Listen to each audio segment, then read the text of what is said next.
আপনি কি কখনো ভেবেছেন প্রাচীন জ্ঞান আর আগামীর প্রযুক্তি দুটো একই অপরের থেকে আলাদা দুই দুনিয়া? আবার ভাবুন, অনেকে মনে করেন ইসলামী স্কলারশিপ মানে শুধু ধুলো ধরা পুরনো বই, যার আজকের দুনিয়ায় আর কোনো ভূমিকা নেই।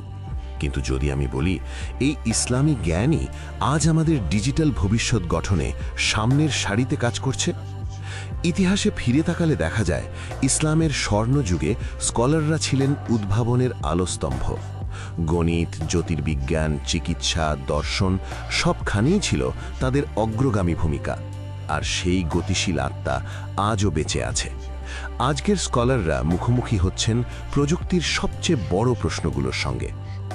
আর্টিফিশিয়াল ইন্টেলিজেন্স, এআই, কিভাবে সিদ্ধান্ত নেবে, কাকে ন্যায্য বলবে, কাকে নয়, এই প্রশ্নগুলোর উত্তর খুঁজতে ইসলামী নীতিমালা থেকে উঠে আসছে ইনসাফ, ন্যায় বিচার ও সমতার মতো মৌলিক ধারণা। শুধু তাই নয়, ডিজিটাল প্রাইভেসি বা ব্যক্তিগত গোপনীয়তা নিয়েও ইসলামী দৃষ্টিভঙ্গি নতুন করে ভাবা হচ্ছে।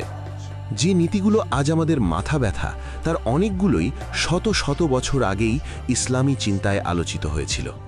আর এই গবেষণা কোনো গোপন ঘরে সীমাবদ্ধ নয়। অনলাইন একাডেমি, আন্তর্জাতিক গবেষণা কেন্দ্র সবখানেই এই কাজ চলছে, যেখানে যে কেউ চাইলে অংশ নিতে পারে। এই জ্ঞান ভাগ করে নেওয়ার সংস্কৃতি নতুন নয়। আজকের ওপেন সোর্স ধারণার সঙ্গে ইসলামী জ্ঞানচর্চার ইতিহাসের গভীর মিল আছে, যেখানে সহযোগিতা ও সহজ প্রাপ্যতাই ছিল মূল শক্তি। আজ বিশাল ডিজিটাল লাইব্রেরিতে শাস্ত্রীয় ইসলামী গ্রন্থগুলো সবার জন্য উন্মুক্ত, যা গড়ে তুলছে বৈশ্বিক একাডেমিক সংলাপের নতুন যুগ। এই স্কলাররা শুধু নিজেদের মধ্যেই কথা বলছেন না, তারা প্রভাব ফেলছেন বিশ্বব্যাপী টেক এথিক্স ও নীতি নির্ধারণের আলোচনায়, ধর্মীয় গণ্ডির অনেক বাইরে গিয়ে। কিন্তু প্রশ্ন হলো, এর প্রভাব আমরা দৈনন্দিন জীবনে কিভাবে দেখছি? টেক ডেভেলপারদের সঙ্গে সরাসরি কাজ করে এই স্কলাররা সাহায্য করছেন আরও মানবিক ও দায়িত্বশীল ডিজিটাল টুল তৈরি করতে। তারা প্রমাণ করছেন ঐতিহ্য আর অগ্রগতি শত্রু নয়, বরং ঐতিহ্যই হতে পারে ভবিষ্যতের নৈতিক দিক নির্দেশক।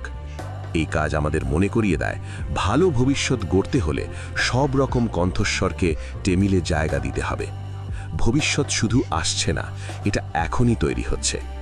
প্রাচীন জ্ঞান আর আধুনিক প্রযুক্তির এই মেলবন্ধন প্রমাণ করে দেয় ইসলামী স্কলারশিপ শুধু তার ঐতিহ্য রক্ষা করছে না, বরং আগামীর পৃথিবী গড়তেও সক্রিয় ভূমিকা রাখছে।